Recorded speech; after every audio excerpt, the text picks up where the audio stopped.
Iar acum îl invit la tribună pe Ivan Blo, autor de multe lucrări academice.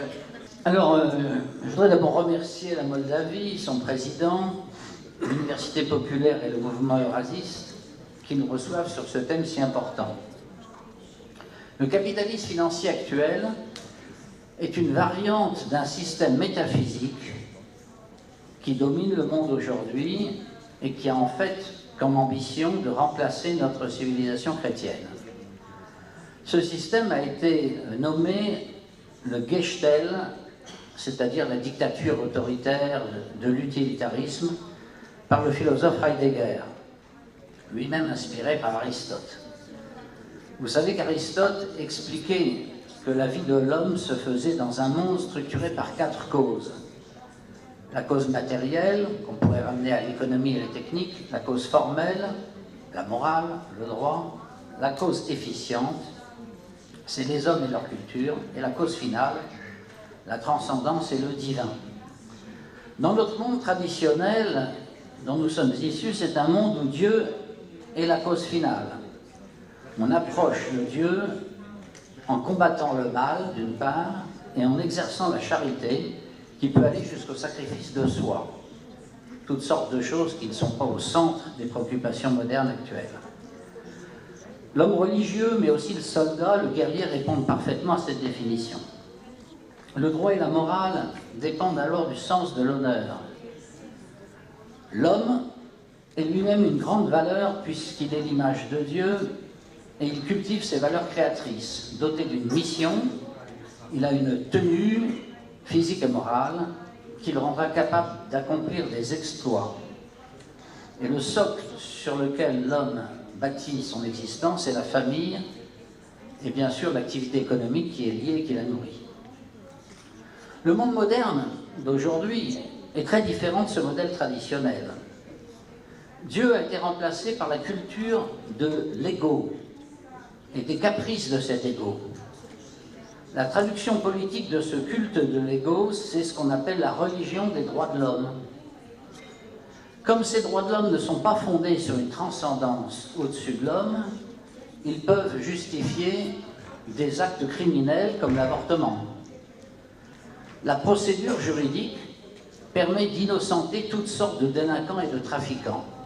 Un grand écrivain russe l'avait bien montré, c'était Bulgakov, quand il faisait de l'avocat le principal allié du diable. Pourquoi? Pardon pour les avocats qui sont dans la salle. C'est parce que l'avocat peut transformer le bien en mal et transformer le mal en bien.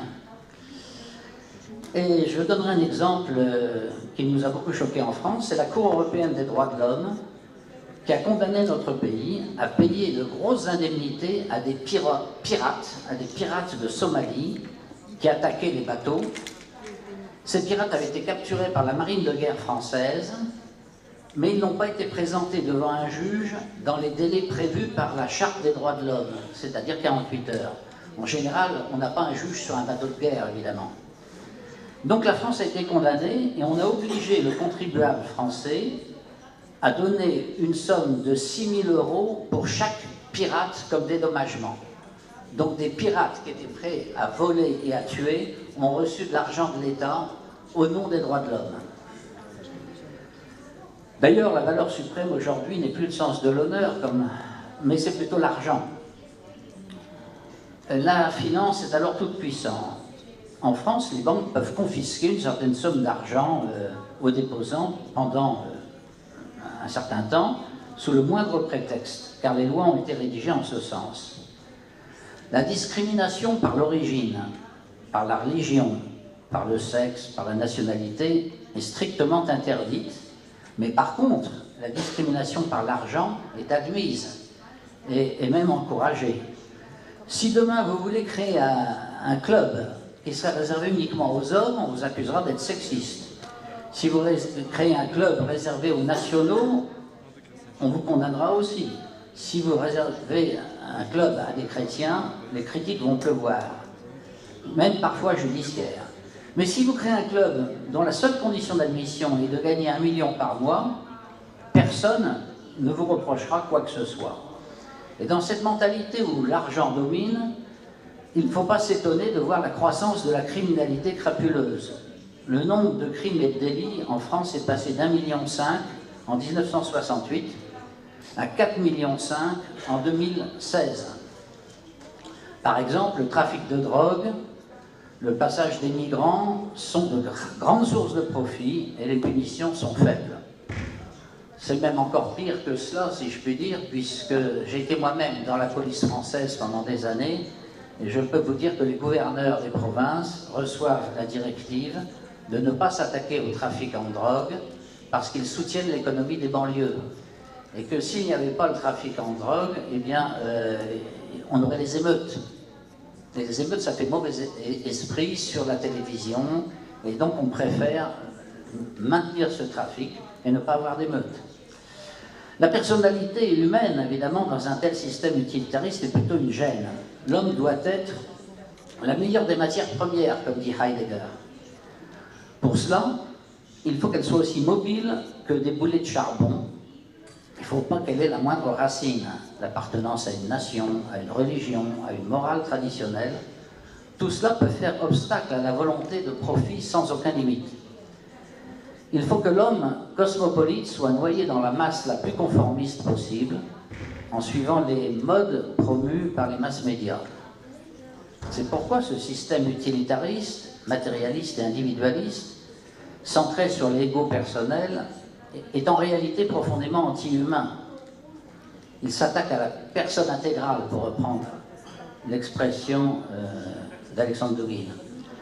Le niveau culturel en Occident est carrément en baisse, notamment pour les jeunes. On ne veut en effet enseigner que des techniques profitables immédiatement comme l'informatique. Et surtout pas de culture générale, ça pourrait donner aux gens le goût de la liberté. Enfin, le socle de la société, c'est la volonté de profit financier qui doit passer avant tout le reste, et notamment avant les besoins de la famille, avant les racines nationales, bien sûr. L'arbitrage entre vie professionnelle et vie familiale se fait toujours contre la vie familiale. L'idéal de la liberté de l'ego, sans limite, c'est de ne pas avoir d'enfants. On dit d'ailleurs en anglais, on ne dit plus childless, sans enfant, mais child-free, libre d'enfants. On en arrive à cette perversion suprême, d'où l'effondrement du taux de natalité, bien sûr. Cet état d'esprit sans humanité précipite notre chute démographique. Sur le plan purement économique, la finance est plus importante que la production, et la tendance est à embaucher pour des contrats de plus en plus courts des personnes en partie très peu qualifiées. L'immigration est donc un bienfait, évidemment, dans ce contexte. Montée du crime, effondrement des solidarités sociales, disparition du patriotisme, effondrement culturel, chute de la natalité. Les pays qui sont dominés par cette philosophie du Gestell sont sur le chemin de la mort et de la disparition. Bien sûr, cette critique de la société utilitariste occidentale ne justifie sans doute pas le retour au communisme ou au fascisme d'autrefois. La quatrième forme de société, comme l'a écrit très justement notre ami le philosophe Dugin, doit réévaluer d'abord la dimension spirituelle pour que l'ego humain ne soit pas le centre de tout. Il faut aussi restaurer la spiritualité, la morale, le sens de la solidarité, qui peut aller jusqu'à l'héroïsme.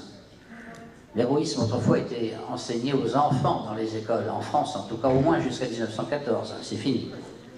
Le patriotisme doit redevenir une valeur politique essentielle car le patriotisme rassemble alors que les idéologies divisent. La personne et la culture doivent être restaurées, ce qui suppose une grande réforme de l'éducation. Enfin, le métier et la famille doivent reprendre leur juste place. Pour tout cela, il faut retirer le pouvoir aux oligarques des finances, des médias, de l'administration et du grand patronat. Il faut redonner le pouvoir au peuple grâce à la démocratie directe, car le référendum défend mieux les intérêts populaires que le seul Parlement. On le voit couramment en Suisse, par exemple. C'est au président appuyé sur des référendums de fixer les grandes orientations du Parlement et du pays, comme le voulait le général de Gaulle. Il faudra en même temps que l'État favorise, bien sûr, le redressement spirituel et moral de la nation. Autrement dit, cette tâche déborde le politique, va au-delà de la politique, car il s'agit de changer les bases métaphysiques du système moderne en faveur de la vie et contre la force de la mort. Merci de votre attention.